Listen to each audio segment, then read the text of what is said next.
part 2. This is a spreadsheet from the Canadian Federation of Humane Societies that was just looking at capacity of Canadian shelters. So it was interesting looking at it on a national scale like that, but sort of scaling down to the nitty-gritty now of how much income do we need to earn? How much is enough to get the good stuff that we want? So first of all, we need to think about what kind of capacity do you want? And, you know, holding capacity, and this is a great illustration of how cats fill all available space. Or flow-through capacity. Here's a cat who wants to flow through this situation as quickly as possible.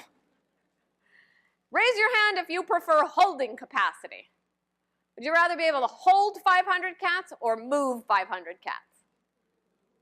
Move, right? But typically our shelters are designed to hold the maximum numbers, not designed as lean, mean, cat-moving machines.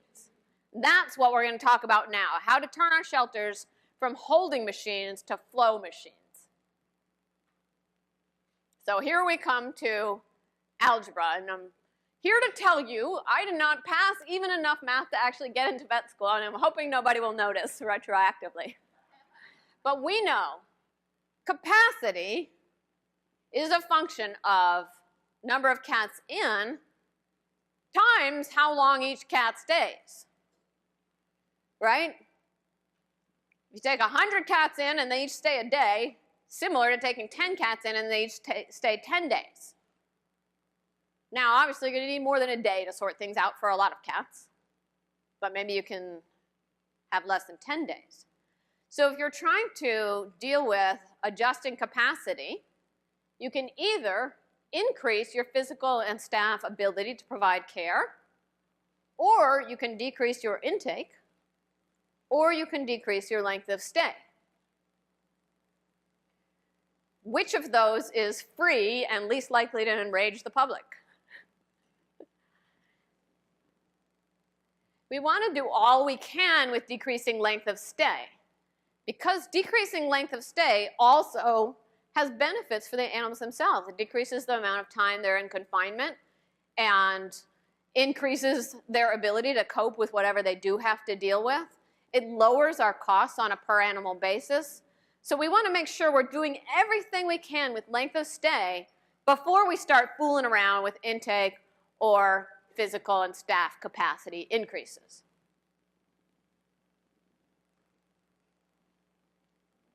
So length of stay, super important. Let's talk about it. Length of stay in itself has a huge effect on length of stay. So a longer length of stay tends to promote a yet longer length of stay. It's the single greatest risk factor for disease. This is true for both dogs and cats. So you all know the feeling, if a cat stays 7, 10, 14 days, in a lot of shelters, it's eventually going to start sneezing. So if we let the cat stay long enough, then we're going to have it sneezing, then it's going to have another 2 weeks length of stay in treatment. Length of stay also increases the risk for chronic stress. So a cat that initially on placement in the adoption room is social and outgoing and putting its little arms out of the cage and purring at everyone, if it doesn't get adopted in the first week or two, some cats can get really discouraged and depressed and withdrawn, and then they're just sitting there, or they're sitting in a group room with their back to everybody. They're not trying anymore. And so that becomes a risk factor for a yet longer length of stay. Every day of length of stay takes at least a little time and costs at least a little. And so it bites into our resources to provide for the other things that we want to do. And conversely, decreasing length of stay reduces disease, it lowers stress for animals and staff, and it reduces cost. And then you can reinvest all of that to further decrease length of stay, to get animals on the interwebs faster, to promote animals more aggressively, to meet their needs more specifically, and further move them through the system.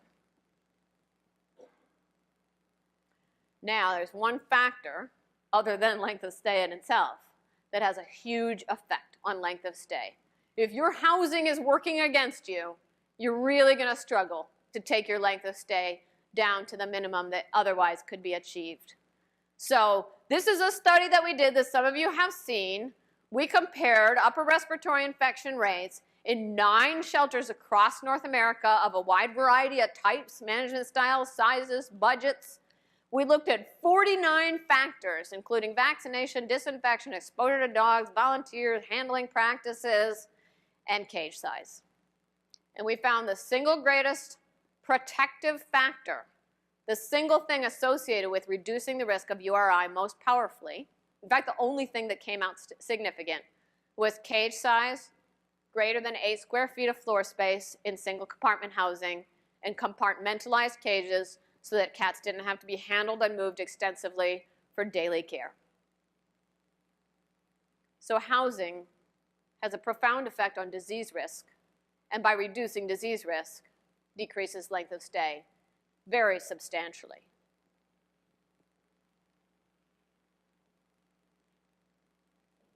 Same study led us to evaluate the effect of housing on stress. Because feline upper respiratory infection is so closely tied to stress, it makes sense that housing that's protective against stress is also protective against upper respiratory infection.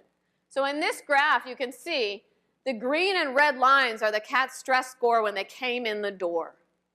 And that is well above stressed. That's right up into terrified territory on average. So that blue line is the dividing line between stressed and relaxed. No significant difference between the groups when they were admitted. But look what happened. Where the green line crosses from stressed to relaxed is on day 2 on average in a cage that's just got the 8 square feet of floor space and compartmentalization. Whereas cats in the smaller cages didn't cross that line on average all the way out to day 7. Might have been some fine adoptable cats in that group, but they weren't showing it on average. And so that in itself was increasing the length of stay as we tried to figure out what's going on with you. Can we put you up for adoption? Are you a candidate for shelter, neuter, and return? This is a shelter that had a big transfer program, but the cats had to be really friendly to qualify for transfer, so we couldn't figure that out. And then, of course, what happened by day 7? They're sneezing. So off they go into isolation into another small cage. So housing has a profound effect on stress and length of stay. And we also know that adopters respond to friendly, active behavior. There are adopters who respond with pity to a fearful, stressed out cat, but most adopters that come in the door, they're just looking for a straightforward cat that's going to reach its little hand through the bars, clutch them by the shirt, and say, "Take me home." And cats can do that when they're not feeling too stressed.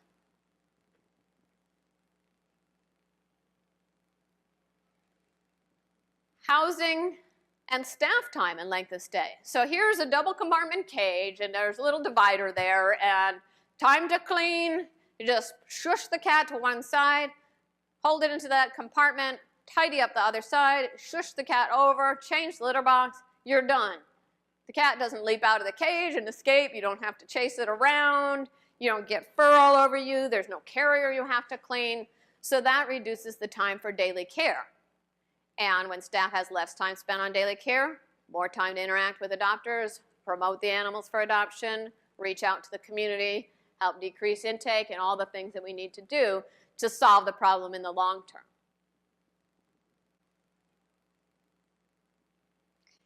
And now here's where we come to the really surprising part of all of this. Just decreasing the number of cats that can possibly be housed at any one time by improving the quality of housing and dropping the amount of cats per unit of space, in itself has perhaps the most profound effect on length of stay. So all of those benefits on length of stay of improving health and releasing stress and all of that, those are great. But the most profound benefit is just having less cats in the building because you can't fit as many when you set your bar higher for how much space they each need. So let's look at 2 lines for Starbucks. I spend a lot of time in airports. I spend a lot of time worrying about the length of the line in the Starbucks. Let's say there's 40 people in the line in the picture on your left. And let's say there's one server serving one person a minute, and on average, intake and outflow is balanced. One person adds to the line every minute. How long are people going to wait in line? 40 minutes. Even if you put chairs in the line and give people glasses of white wine to drink while they're waiting, it's still going to take 40 minutes to get from the back to the front. Even if you go and grab somebody from the back of the line and randomly serve them because they seem less hostile because they haven't been waiting as long, still on average it's going to take 40 minutes to get through the line. If you were serving everybody at random, everyone in the line would have a 1 in 40 chance of being served. Does that make sense? Now here's another line. There's one person in line. This person is serving one person a minute. One person is adding to the line every minute. How long is everyone going to wait? 1 minute, whether they sit in a chair or stand on their head. They're going to wait a minute. If the server at the Starbucks with the short line goes to the bathroom for 10 minutes, and so for 10 minutes people come in and they don't go out, how long then when he comes back will the line take? 10 minutes. Forevermore, right? Until he serves 10 more people, then come in. Until he closes the door of the Starbucks or gets a friend to come in and help him. Steal the poor person, they're overwhelmed over at the Starbucks at the airport. Maybe they want to just come help at his Starbucks for a little while. So just dropping the number of cats waiting for an outcome magically resets the time it takes to provide that outcome if intake and outcomes then go back into balance, as in the long run they always need to do. And by a happy coincidence, fewer higher quality housing units means fewer cats waiting for an outcome, and then it means they wait less time for that outcome.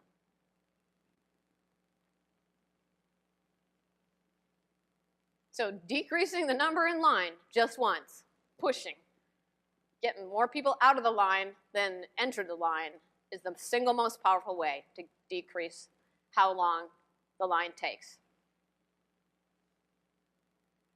Brilliant, right? Pretty good for somebody who didn't pass 9th grade algebra. So, there's a lot to the 5 freedoms. There's a lot to capacity for care. Start with housing. Start with getting your housing numbers right. And this is exactly what the BC SPCA did in that email that I featured at the beginning. The standard at that time was 11 square feet of floor space. Now we know you can get away with just 9, but make sure that it's compartmentalized. In communal housing, this is one of the easiest places to start. Go home, do the math. If there's more cats per group room than 1 per 18 square feet, when 1 is adopted out, don't add 1 until you get down to your new level. Just like when 1 person leaves the line, don't add 1 until you get down to your new level, and then you serve many more cats over time. Just by rebalancing it once, you serve many more.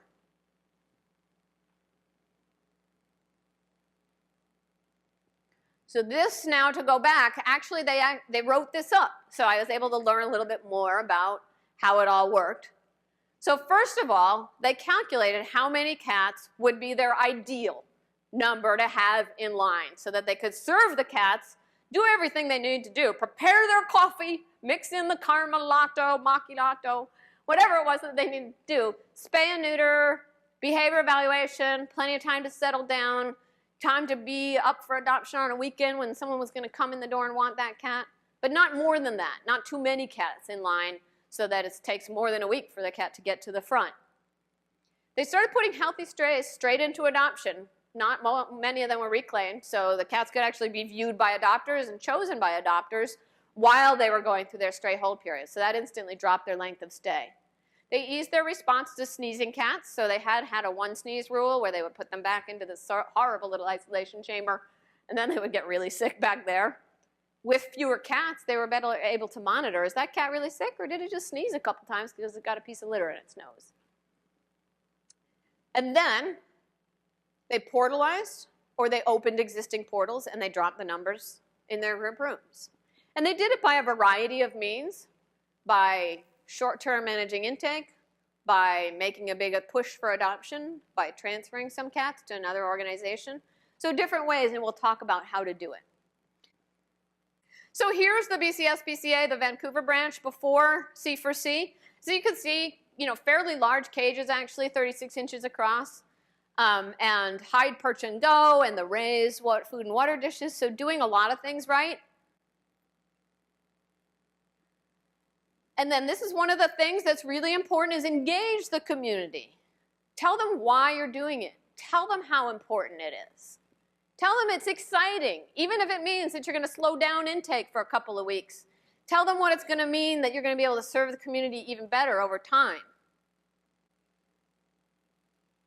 And so here's what it looked like after. Again, it's not amazing. It's not a palace. This is 2 cages per cat instead of 1. And had success with that. Saw their length of stay drop. Saw their upper respiratory infection drop so that they used to have between 10 and 12 cats in isolation at any one time. They had 10 to 12 cats in isolation during the year. 10 to 12 cats total. So they spread it, and this was some of the feedback that they got. All of this they told me just incidentally way later, and I was like, really? Holy cow. This is from the head veterinarian. And this was so poignant because it spoke to not only the experience of the cat, but the experience of what it's like to be in a shelter that's providing for the needs of cats. I know our shelters and most of the staff well. Within seconds of walking in and without asking questions or looking at animals, I can tell if they're practicing C4C simply by reading the staff and reflecting back to what they were like prior to C4C. I can actually feel the reduction in their stress. It's due to them having the time to properly provide for the animals. Very rare to have URI. Cats are more relaxed and healthy. These are all from different shelters. Staff is less stressed. Overwhelming success. Adoption rate is way up. Cats are happier and more adoptable. All these theories that I had now coming into play. Best thing I've seen happen for cats. Adoption's up 22%. Less stress for animals and staff. So again, less cats, less work, more adoptions. More people served, more for your community.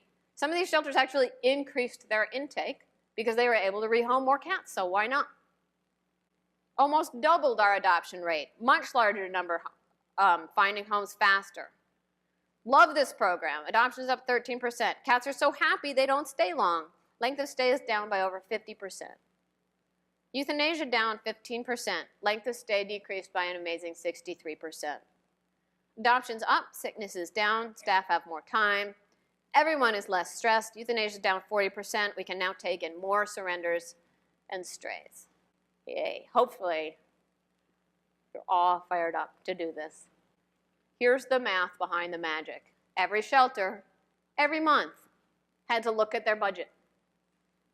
They had to say, how many intakes can we expect?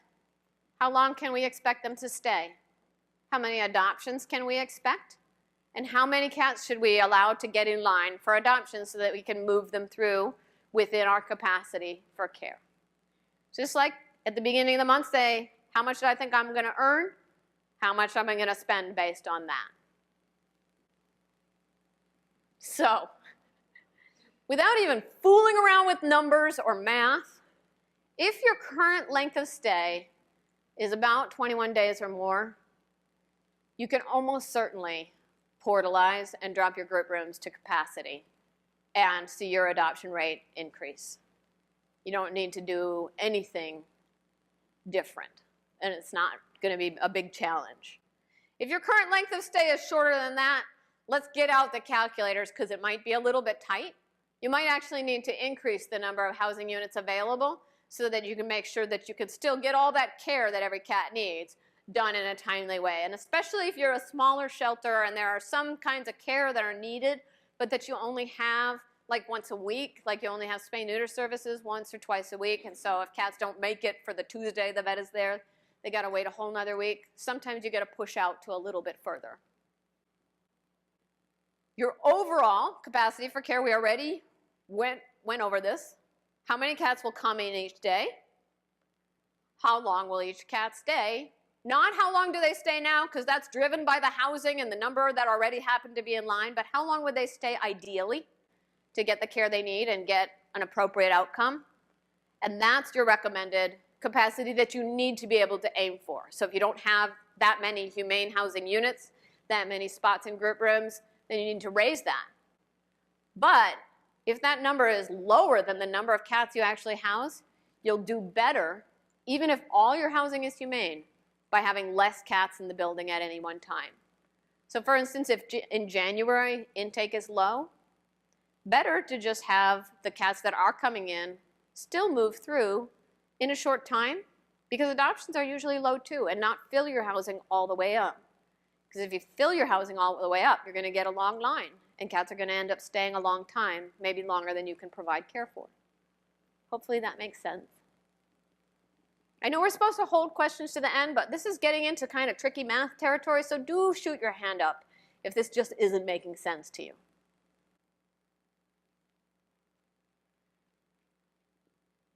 Yeah, we got a hand shot up. The question is, what if you can't stop intake? This is not about stopping intake.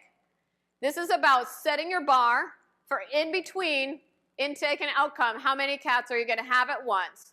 For all the cats that are brought in, how long will each one stay? And making sure the conditions in the shelters support that ideal length of stay. So there are shelters that have implemented capacity for care with absolutely no change and no control over intake. So you'll need to do something to bring the population into balance. If you have 50 cats and 30 would be more ideal, at some point you'll have to figure out a way to get from 50 to 30. But that doesn't mean you have to do it by limiting intake. You could do it by having a special adoption promotion. You could adopt out one extra cat every week for 20 weeks, and that's one. Some shelters took a year or more to get to capacity for care. So lots of different ways to do this, but it's not predicated on being able to manage intake. And also remember, you can just do the math. You can find out what your ideal number is. You can just say, if every cat stayed 14 days, if every cat stayed in pre-adoption 7 days or 5 days, here's how many would be our perfect number. Then you don't have to get there right away. You just contemplate that for a while. And then maybe, get there by ones and twos or a half dozen at a time. Or get there in one swell foop and then see how it feels to be there, and if it doesn't feel good, fill it back up again. So 3 things that you need to count, and you want to count on a month-by-month basis for cats. This all works for dogs too, and it's actually easier because dogs don't have as seasonal of a pattern for most shelters. But for cats, on a monthly basis, try doing it for June. How many cats will come in? How many cats will go out overall, and how many cats will be adopted? The reason you want to do adoptions as part of outcomes is because for cats during some times of year, like right now we're starting to take in all the kittens, but they're not having an outcome because they're young. And so we're sending them to foster care. And so adoptions might be very small as a proportion of intake right now because all those kittens are going to foster care. But as a proportion of final outcomes, they're going to reflect what's more likely really going on. Make sense? Think about, this is exactly how the BCS-BCA did it. Think about what happened last year and what happened 2 years ago to get average. And this is kind of like predicting what your income's going to be and predicting what your expenses are going to be. So for instance, for intake at this shelter, this sample shelter, 2 years ago they took in 40 adults and 25 kittens. Last year they took in 31 adults and 18 kittens. And so the average was 36 and 22. And now they can start to plan. We're going to probably take in 36 cats and 22 kittens this month. We can divide that by the number of days in the month and know how many cats are going to come in on average each day. You can just take the average, or you can look at that and see if you think there's a pattern there. Notice that the number admitted went down for both categories. Maybe they started a spay-neuter program, and they've seen it go down every month this year compared to last year. So maybe you put your expected a little bit optimistically and make it 35 and 20. Think it's going to actually go down a little bit from the average. Or maybe it seems like it's fluctuating randomly and then you just use the average. But the first thing you want to do is get your predicted intake number. What's your expected intake for the coming month? So you can decide what your capacity for care and pre-adoption hold housing needs to be. Then this is kind of a tricky thing, but we don't want to think about this monthly. We want to think about this daily, because we can say cats coming in per day times how many days they will spend, and that's going to give us our number for how many cats should be in the building. Make sense? So you take the number that came in during the month, and then you divide it by the number of days in the month.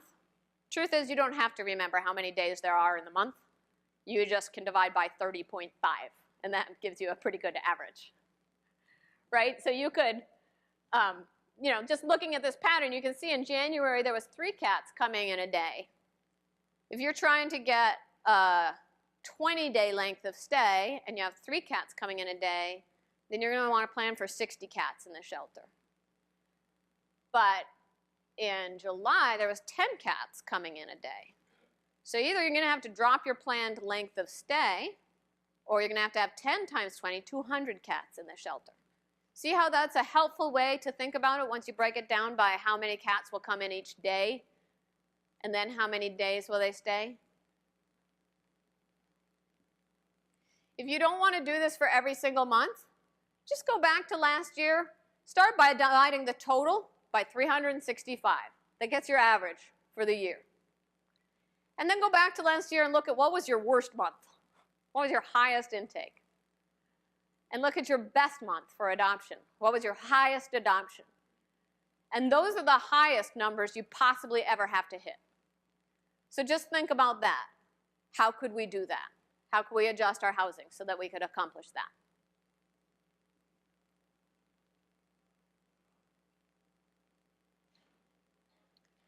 So then what are the different areas of capacity for care? The only 2 I'm going to talk about, because they're the 2 that really drive the most of the shelter machine, is pre-adoption or hold housing. That's any housing where the cats aren't actively available and viewable for adoption. They need something to happen, whether they need to complete the stray hold, or they need surgery, or a physical exam, or whatever it is. They're not ready to go yet. How long will that take? And oftentimes that actually happens in a separate area for many shelters. Doesn't mean you couldn't have some of that take place in an adoption room if you decide that's a good idea, like the BCS-PCA did. But you want to think about how many cats will be in that state of not ready for adoption. And you want to think about making sure the housing is appropriate to that. Sometimes that housing is not as important for it to be glamorous or cool looking for the public. It doesn't need to be shaped like a little cat townhouse, but it still needs to be good. That's driven by intake. Then, as suggested, adoptions work backwards.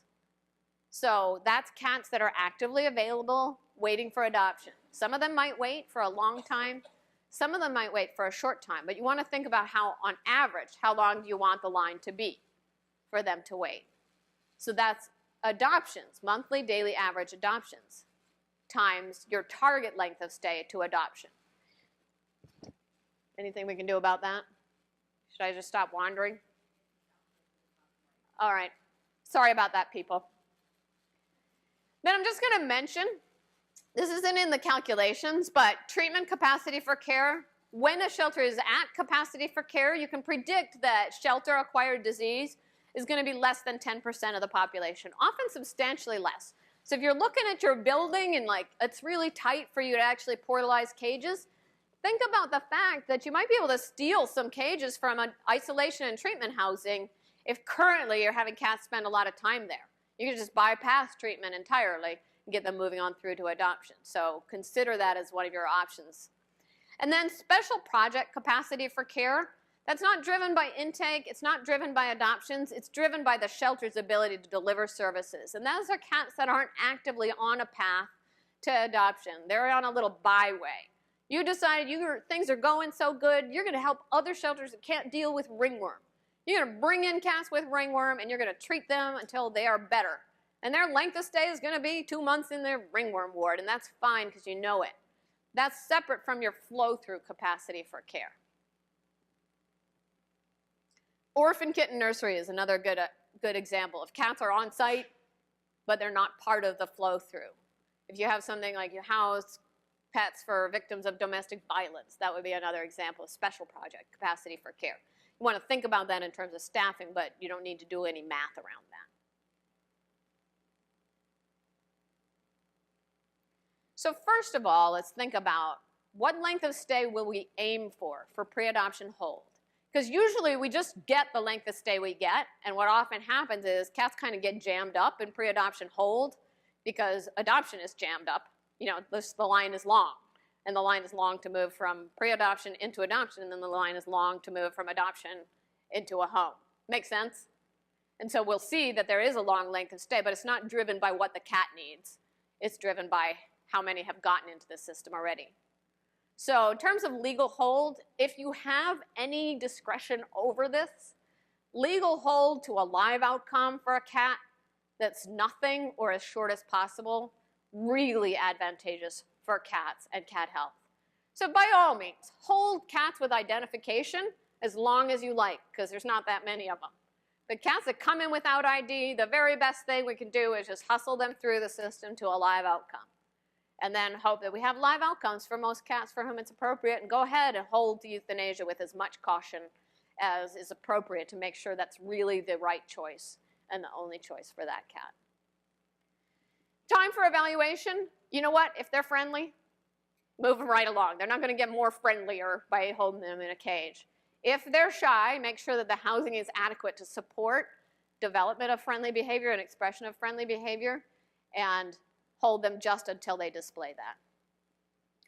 If you're thinking about needed services, spay-neuter being the big one, of course, think about, well, do you have to get that done before they're available for adoption? Could you make them available and then have that done before they go home, or send them off-site if that's what you do, and then the adopter picks them up?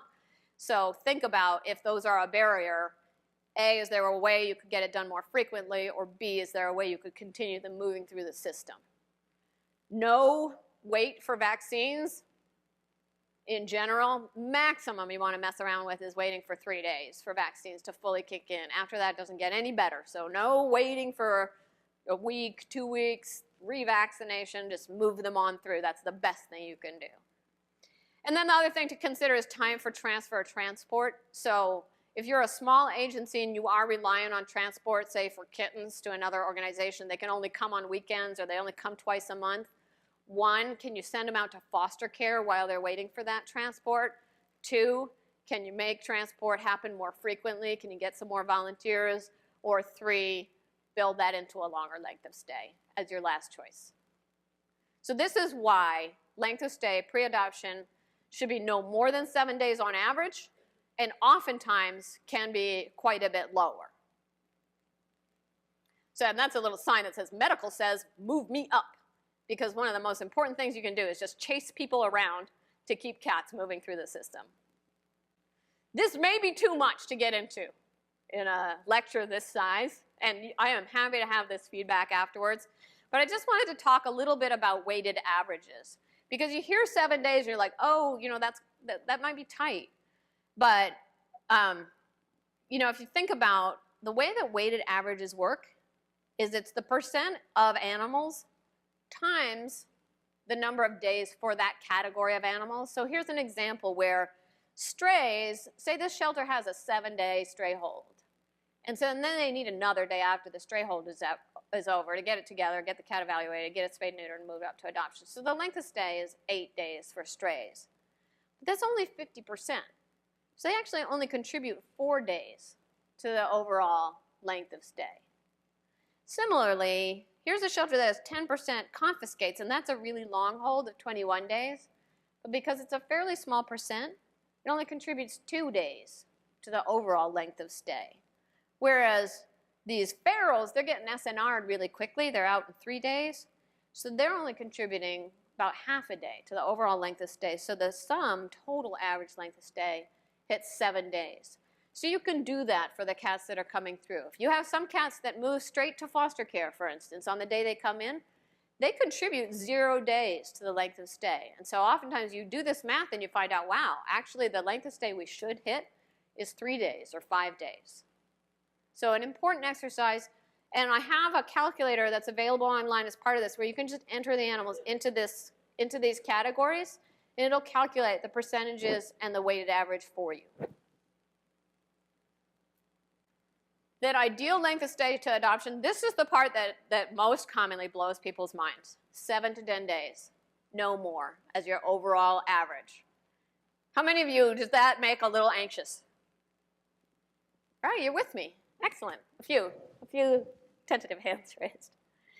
Go for the longer end if there are not visible pre-adoption, like they're just really held back away from the public, and if you're a very small shelter.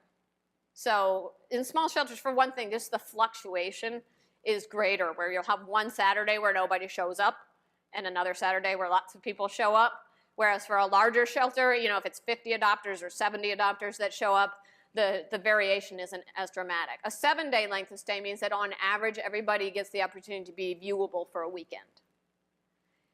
To really drop it, if your shelter is small and your housing is tight, in order for you to be able to provide that double-sided housing, really think hard about things like foster returns and intake. So if you know you've got big adoptions on Fridays, Saturdays, Sundays, time your foster returns, time your friendly owner surrenders to come in on Thursday or come in on Wednesday if they need to have surgery on Thursday. So they're up Friday and Saturday and then they're gone by Sunday. So that's another way you can manage your length of stay to be even shorter.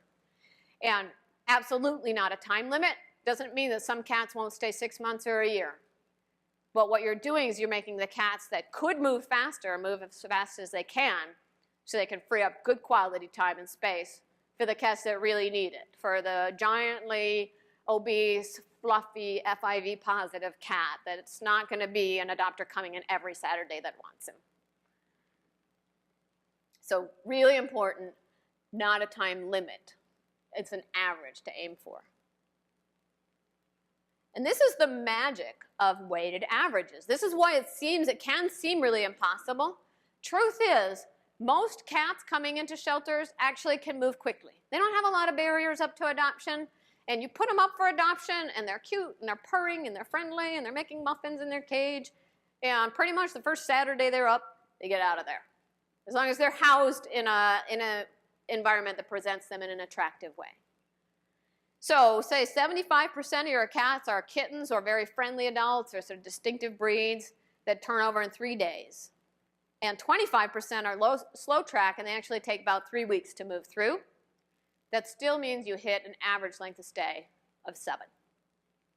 And then if you walk in to that shelter, what you'll see is 69% slow track cats on the adoption floor and only about 30% fast track cats on the adoption floor. So it can look like all the cats are slow track, and you can start to think that all the cats need extra time. But really, you don't want a mix much more than that, with that many more slow track cats than fast track cats. Make sense? Part of it is really just magic. You got to believe me. This works. I'm trying to explain why it works. And again, for those of you who are mathy, got the Excel spreadsheet, you can play all around with it. Download it tonight, send me harassing emails about things that don't work. I welcome it. So let's say this coming month, here's a fairly small shelter. I anticipate they're going to bring in 60 cats in June. What's the monthly daily average? 2. Yes, you're good. So we want the pre-adoption length of stay to be somewhere between 7 and 10. What's their pre-adoption capacity for care on the low end? 14, 2 times 7. On the high end, 20. We can do this. So we need to plan in June. We want to have room for 14 to 20 cats. If we look at hold, and there's actually 40 cats there, we need to think about what's going on and maybe take some steps to drop that number. Let's try it from the adoption side. we know 45 cats adopted on average in June. Monthly daily average, a little bit harder. It involves fractions. It's 1.5. So on average, 1.5 cats a day are going to get adopted. 3 cats every 2 days. We don't want the line to be more than 7 to 10 days long. So what are we going to do? 1.5 times 7 is about 11. 1.5 times 10, that's easier, 15. So we can't have 10 and a half cats, so our adoption-driven capacity is 11 to 15. And if we look and we say, wow, we have 30 cats up for adoption, then what's the length of stay going to be? 1.5 adopted a day. Longer. 15 days. Twice as long as we want, because we have twice as many cats. Here it is in all its glory. You can just enter your data in here, and it'll tell you what the recommendation is. And there's another little spot where you can put in your target length of stay, and you can fool around with it. Say, what if we did make our target length of stay 7 days? How many cages would we need? Oh, if we do that, we could portal everything. If we don't do that, then, oh, we could portal half of them and have good housing for our slow track cats and try and keep our fast track cats moving through quickly so they wouldn't need the portals as bad. So this link is in the PowerPoint, but also if you go to sheltermedicine.com and type capacity into the search box, that'll bring up this Excel spreadsheet, which is constantly evolving as I get feedback from you all. And one of the things it calculates for you is the difference between how many cats are on site now, how much are you spending now, versus how much is capacity for care, how much is your real income. So it tells you what your gap is. So let's say, you know, here's a shelter that's 54 cats over. What can you do? How many of you are capable of finding homes for 54 cats? Over a year? Pretty much any shelter can find homes for 54 cats over a year, right? They're going to find homes for 54 cats over a year's time, but you're going to have to find homes or another positive outcome for 54 more cats than come in over some period of time. You can do it 1 cat a week for 54 weeks. Just do 1 adoption promotion, 1 extra shelter neuter return to field, have 1 conversation with someone who's going to bring in a cat that they don't, but you got to bring your intake and outcome arrows. You know, you got to serve half the people in line before you get more in line. And then you go back to your steady state and serve more over time. Still open intake. Still same live release rate or higher. You bring it into balance once. So the first thing to do is define your goal. 54 is a lot easier than I don't know, but a lot, right? And especially when you're over capacity already and things are kind of frantic. And track your progress, especially if you are going to do it over a long time. Track your triumph. This week, we got out 1 more cat than we admitted. Yay! You can wait for the slow season and then make the changes to your housing during the slow season, and it'll support your new capacity for care and your new length of stay, and it'll just work when you get busy again. And you can make doors so that if it doesn't work for 1 week, then you can close the doors and go back to the old way. But you won't want to, because you will have lived in the new world. You can make 1 big push. You know, you can have a feline frenzy or a catapalooza or a cat extravaganza. They lend themselves to these kinds of names, right? Or a few smaller pushes over and above what you're already doing. Or you can do fast track and open selection. And I'm going to go over that because it's a little bit tricky. You can schedule intake or wait list cats, not forever. Remember, we just had to close the door to the Starbucks for 10 minutes to serve 10 extra people, and then we can serve the same number or even more over time, right? Whatever way you do it, reconfigure your housing. If you adopt out 2 cats and admit 1, put in 1 portal, open 1 door. Drop the number in a group room by 1, or make 1 huge push. And I'll show you a shelter that did this in such a cute way. Again, explain to the community. So reduces adoption fees to empty the shelter for construction. And this was so cute. I don't know if I actually have a slide. But you can click this link to actually read the news story. So they explained why they were doing it. And then they took pictures and photoshopped little construction hats onto the cat and had a special price. And so they were able to really move a lot of cats out so that they could just do this once, and then it supported their new flow. So this is just more of why. The portals will improve living conditions and reduce the amount of time between when cats enter the shelter and when they find new homes. They're just trying to explain succinctly what I just spent the last 2.5 hours droning on about. And then I'm going to go through this quickly because I know I'm getting a little short on time. But here is our line in Starbucks. And I made it 2 minutes so that I could fudge around with this. We have 20 customers in line. Takes 2 minutes to serve each one. It's going to take 40 minutes to get through the line until the end of time, right? As long as people keep coming in every 2 minutes and you keep serving them every 2 minutes. Well, what if actually about half the people, they just want a muffin? They're like me. I don't drink coffee. And the other half, they're a pain. They want a fancy mixed drink. So the muffin people, it only takes 1 minute. The coffee people, it takes 3 minutes. The sum total is still going to be 40 minutes, right? Still going to take 40 minutes to get through this line. What if we decide to be really unfair? We rearrange the line. We send all the coffee people to the back. We're like, you and your fancy coffees. You're going to wait. We're going to serve all the muffin people first. How long is it going to take to get from the back to the front of the line now? It's still 40 minutes. How long is it going to take the muffin people, though? The longest a muffin person will wait will be 10 minutes. 10 people, 1 minute per person. So the overall wait is the same. Some coffee people got the short end of that stick because they got sent to the back of the line when they were close to the front. But it benefits the muffin people.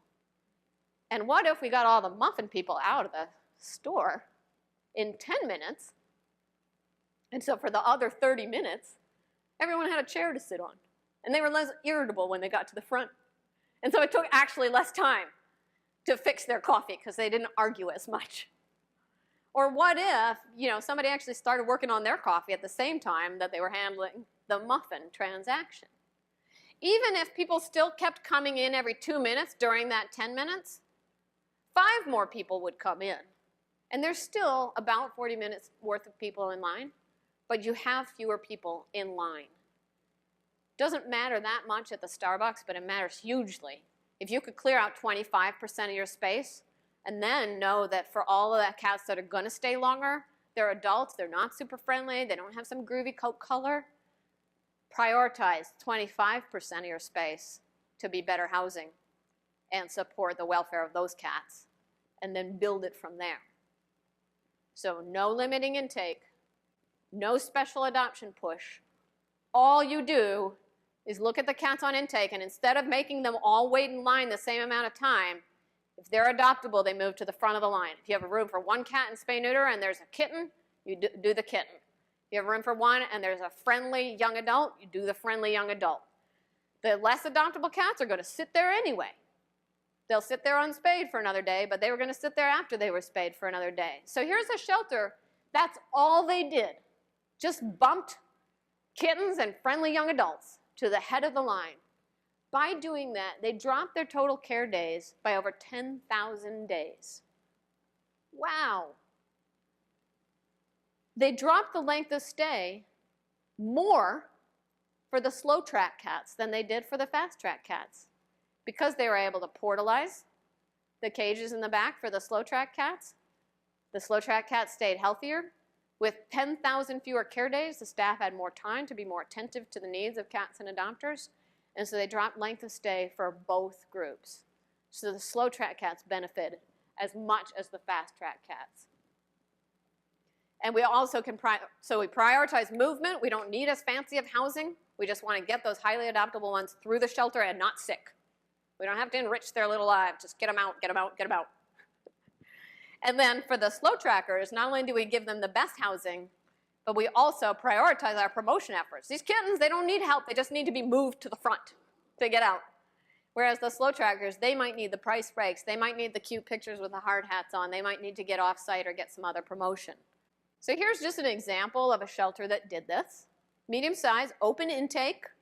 They had an animal control contract, and here's their adoption room. They had 1 cat per condo and 44 condos, and an average length of stay of 25 days. So what did I immediately think when I saw those 44 condos that had portals that were closed between the two? Can they open those portals? Definitely, because their length of stay right now is 25 days. So we could drop that to 12 and have the cats move through more quickly. So if they have monthly, daily average adoptions of 3 a day, what's their ideal number? What's 3 times 7? 21. 3 times 10? 30. That's pretty cool, because we can house 2 kittens per condo, at least 2 kittens per condo. So if they opened all those portals, they could easily have 30 cats up for adoption when they've got some kittens in the mix, or 22, and that's going to be their perfect adoption-driven capacity. Sweet. They totally didn't believe us initially. But here's what they decided to do. They're like, all right, we're going to try this. We're interested in this fast-track thing. So when 2 cats are adopted, any 2 are adopted. 1 cat's adopted, they leave the cage empty. Next cat is adopted, we open a portal and move a fast-track cat into that cage. We serve the muffin.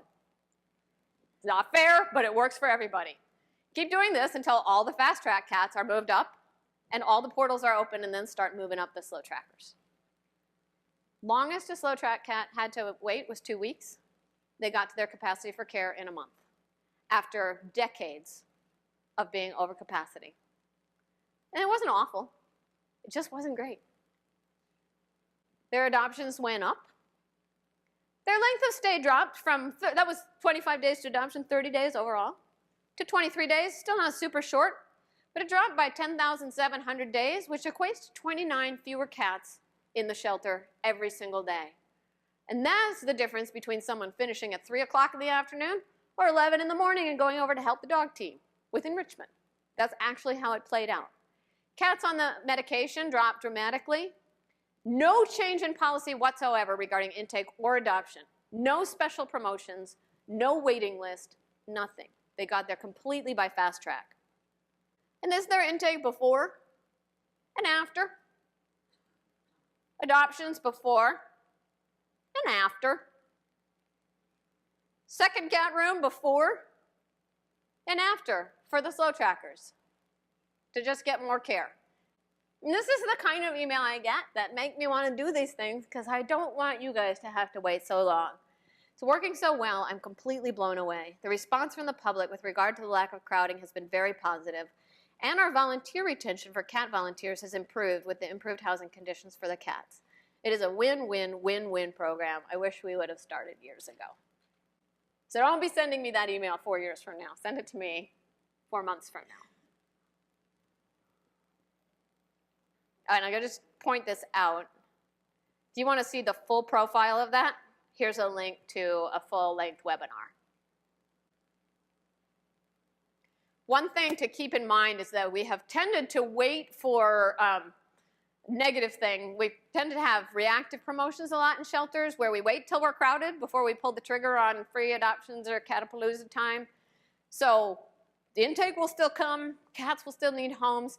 Plan your adoptions around every possible special occasion or just times when you know that intake tends to be higher.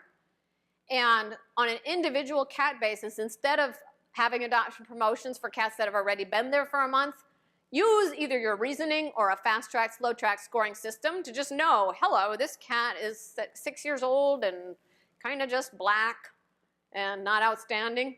Let's put a head on it now, let's get it promoted now, the instant it hits the adoption floor, instead of waiting for it to become a long stay cat. So make a list for your calendar year of what your adoption promotions are going to be, and just let that drive it instead of waiting for something bad to happen. So this same shelter that did the fast track, slow track system, this is exactly what they did. Instead of having specials that were just sort of random or that affected all cats, as soon as a cat was identified as at risk for a long stay, it became an adoption special right away. And it was just random things. You know, here's Photoshop sunglasses on him. So hot cats, cool summer. And if fast track, slow track, like picking the kittens and moving them up to adoption, if that's too hard, if you're a huge shelter and you're moving 15,000 cats through, one sort of the poor man's fast track, slow track is just opening holding areas.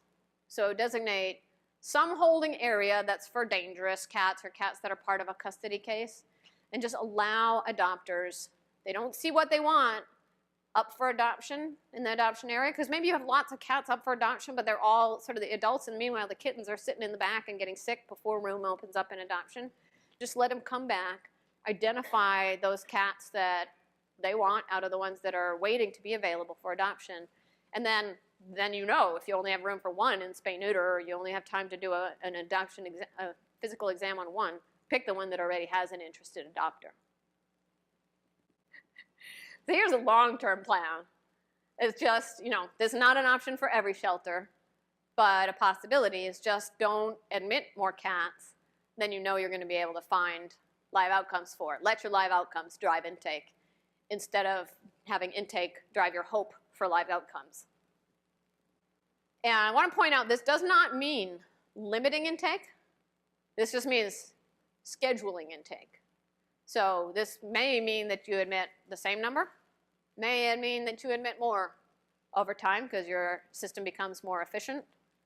But it gives you the chance to have more of a balancing act between the needs of the cats in the community and the needs of the cats in the shelter. Just like with the question that was asked before the break about like all these, you know, litters of kittens coming in, and I've already got litters of kittens, and I know we're full, and I know we're going to have disease, or we're going to have to euthanize some cats if we keep having them coming in. You can think more about that and actually engage the community more in helping us with that decision. Explain the situation in the shelter and let them be part of the solution. This is a write-up that was done about how to set up a waiting list, and it's not terribly complicated. So this shelter did feline intake by appointment long before they did capacity for care. So they came at it from that direction. And it was the intake by appointment that they made that decision for another reason, and then that gave them the freedom ultimately to get to capacity for care. Whereas for some shelters, it works the other way around. What this shelter found, I just got an email from them during the break. So in the first year that they did it, they found that 38%, this was for stray cats as well as for owner-surrendered cats, healthy strays, about 30% found another solution. So because they weren't actually in the shelter, when they were, you know, at that point, it's just the point of no return, then people aren't going to take the cat back. But because they had to call, they had to make an appointment, they had to get on the waiting list, some of them found a new home for the cat. Some of them, whether it was their own cat or a cat that they found, decided to keep the cat. Some of them found another shelter or rescue that did have room. And about 2% of them found the owner of the cat, just about the same as the reclaim rate for most shelters. So they were equally able to reunite the cat with its owner, and also more able, because they weren't overwhelmed, to actually rehome the cat responsibly themselves. And then this shelter just recently, in 2013, they took it to another level and started providing spay-neuter for the cats on the waiting list. Partly that helped them. Then the cat was spay-neutered and ready to go when it finally did come in. If something happened to the cat, it's a safety. It's not out there having babies anymore. And their percentage that were kept from the waiting list that didn't come in went from 30-something% to 50-something%. So it helped people to manage the situation themselves. And if that cat had come in, best case scenario, they would have had the opportunity to spay-neuter it and put it in an adoptive home. So it was an expense they were going to incur anyway. And that, I don't have the link here, I see, but that's available on the Maddie's Institute website. It's by Barbara Carr from the SPCA serving Erie County. So you can download that whole guidebook. And remember, again, the BCSBCA is also an open intake shelter system, but they did do some scheduling and some waiting lists to get things into balance. And one of their learnings, and you can go to this link and read the whole thing about their learnings, but retraining staff and volunteers to understand the difference between physical capacity and flow-through, overcome the misperception that the shelter was not being as helpful to homeless cats when not every cage was occupied at all times. But when everyone sees the improvement in the health and welfare of the cats and the resultant increase in adoptions, they felt more confident that the new model was helping more animals. At first, it was hard to tell relinquishers that they were at capacity, and some were upset. But once the shelter had implemented the program and was at its new capacity, it has never been a problem. And in fact, they're often looking for cats and kittens to transfer in or calling foster to bring cats back due to greatly increased flow-through. So wait for the right time. That can be helpful. So this is shelter. I only stopped intake for 2 days to make this happen. 12 cats total was enough.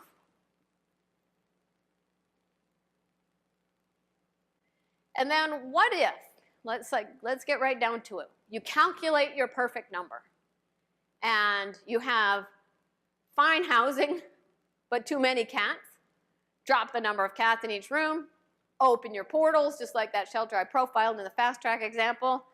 Repurpose any extra room you have for special needs, special projects. So if you look and you're like, wow, our perfect capacity to keep everyone moving through here quickly is 50 cats, and our shelter was built for 100.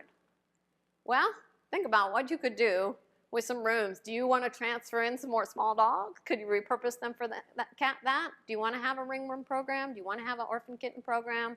What can you do that's not going to make your line too long to be productive?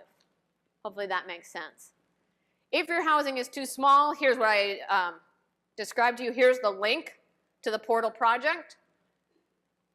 If you go to sheltermedicine.com and type the word portal into our search box, you'll come to that page with step-by-step guides. The portal project link also tells you about what we're trying to do with getting the molded plastic pre-manufactured purpose-bred portal for you guys. In holding areas, it's ideal to portalize side to side. It maximizes floor space for the cats. And there's not as much business going on down here to stress the cats out that are on lower banks of cages. In adoption areas, because adopters tend to pay more attention to cats at eye level, it's more ideal to, if you have some cats that are stuck on the bottom, instead of having them always stuck on the bottom, portalize those cages up to down, put the litter boxes all on the bottom so that those cats have more of an opportunity to be viewed by the public. And so this is an email that I just got a couple weeks ago from the Erie SPCA. So, you know, they were already doing limited intake. They were already finding homes for all healthy and treatable cats. So things were already great for several years now. And yet they weren't at capacity for care. They were still really anxious about taking this last step and putting the portals in. And so I just got this great email that I want to share with you. We've just completed our first month with our cat cages potholed, which I have to tell you was pretty scary to me to decrease our capacity. But so far, 1 month, these are the results. So URI is down 60%. Cat intake just had to drop it by 15 cats from 246 to 529. But already, cat adoptions are up 15% from 226 to 260. So they already more than made up the difference. Length of stay dropped from 21.3 to 17.3 days, or 4 days per cat. Even without these great results, the first day I saw the cats in their new digs, seeing their completely different body language, relaxation, posture, etc., I was sorry, very sorry, that I had put it off for so long. I am a believer, so don't you do that.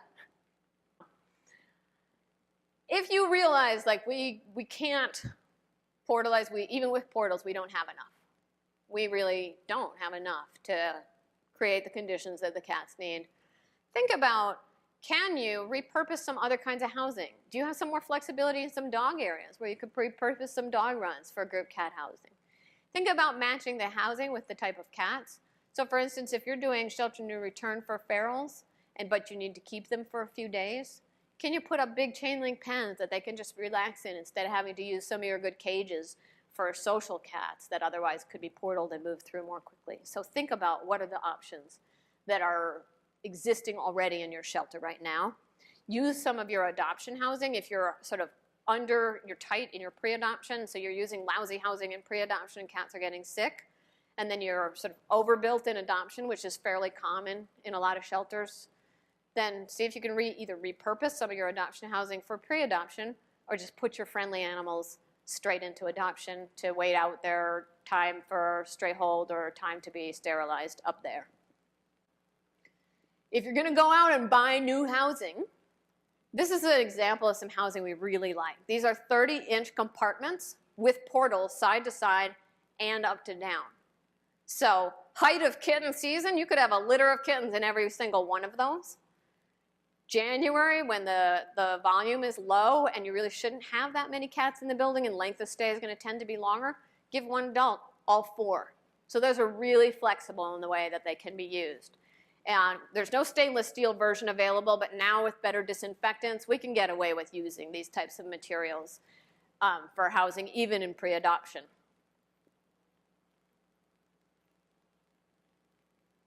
For slow track housing, think about breaking large group rooms into smaller groups. Just by putting in, this is just coated wire barriers, so they don't have to be solid barriers. You don't want to build walls that impedes airflow anyway and makes it feel cramped. But this is a shelter that just pulled out cage banks and just put up that lightweight barrier with a little door in it. So really easy to do. I already talked about repurposing some dog runs if you are doing great on dogs, and cats are a little bit more of a challenge. Then once you're at physical capacity for care, it's time to look at staff capacity for care. Not really going to get into this, except to say that it's important for each shelter to sit down and think about, like, how many minutes per cat per day. Don't worry about what the guidelines say. Just think about what you think is fair. Make a list of the things you want to do and how many minutes is that going to take, and multiply it by the number of cats. And just find out, is your staff completely hosed, or do they actually have a fighting chance of doing that? And think about ways to bring that into balance if there is an imbalance there. Remember that capacity for care tends to increase capacity for care. Just say, you used to be a volunteer here? I used to be a volunteer here for 6 years. What do you think of the new cat room? I cried the first time I walked in here, literally tears. It's really different than it was?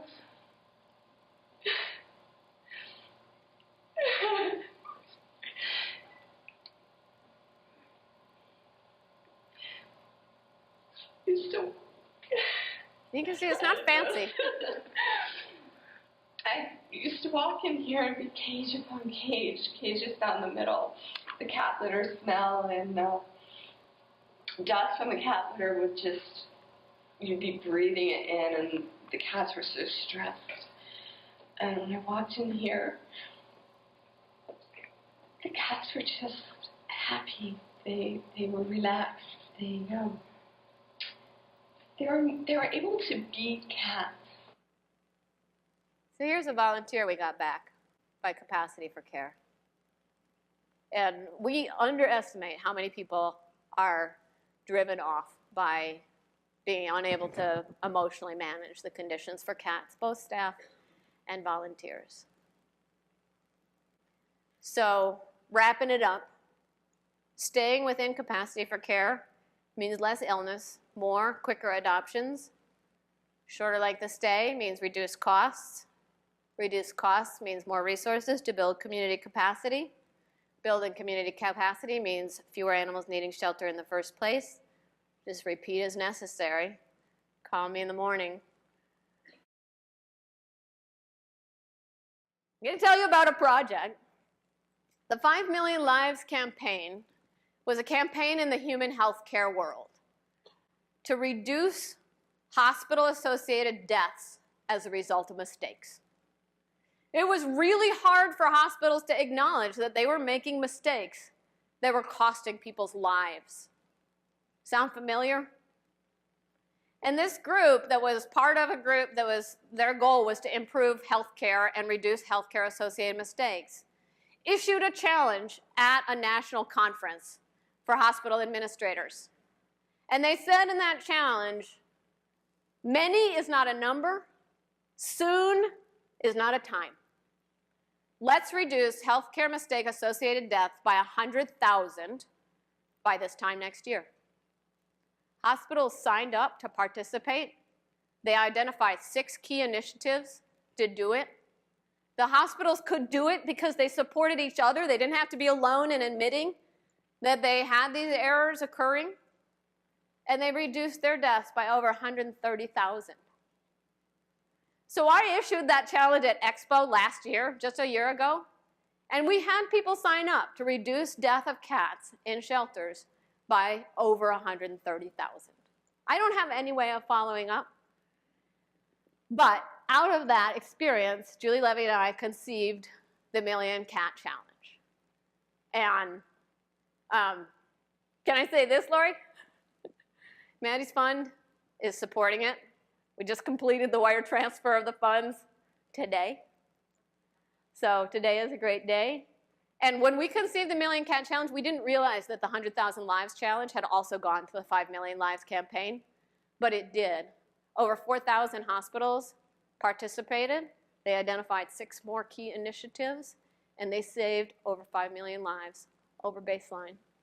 So that's what the Million Cat Challenge is going to be. Prepare to see the new logo. And I just want you to notice, this orange cat does have a tipped ear. It's going to be a shelter-based initiative. This is about not what we tell you to do, but what you do. How do you overcome the challenges that you face? Whether it's a giant shelter where kittens are coming in by the hundreds every single day, or whether it's a poor shelter in an isolated community where you only have one veterinarian that'll do spay and neuter for you on pediatric kittens. But it's about each shelter figuring out how to solve their challenges and then sharing those solutions with each other. And also identifying how we succeed, how we bring those numbers into balance. Goal is 5-year reduction in euthanasia compared to baseline, whether that's by SNR, whether that's by capacity for care, whether that's by scheduled intake or other key initiatives. If you want to get on the bus with us, right now, these are the links. Soon, millioncatchallenge.com is going to be live. You can also email sheltermedicine@ucdavis.edu to participate in the Million Cat Challenge, to let me know how it's going as you work through these capacity for care guidelines. If you're fooling around with the spreadsheet and it's not working for you, we really want this to work. So please, I'm going to invite my email to be full, but I want to know. So please get in touch. And thank you so much for your time and attention today and all that you do.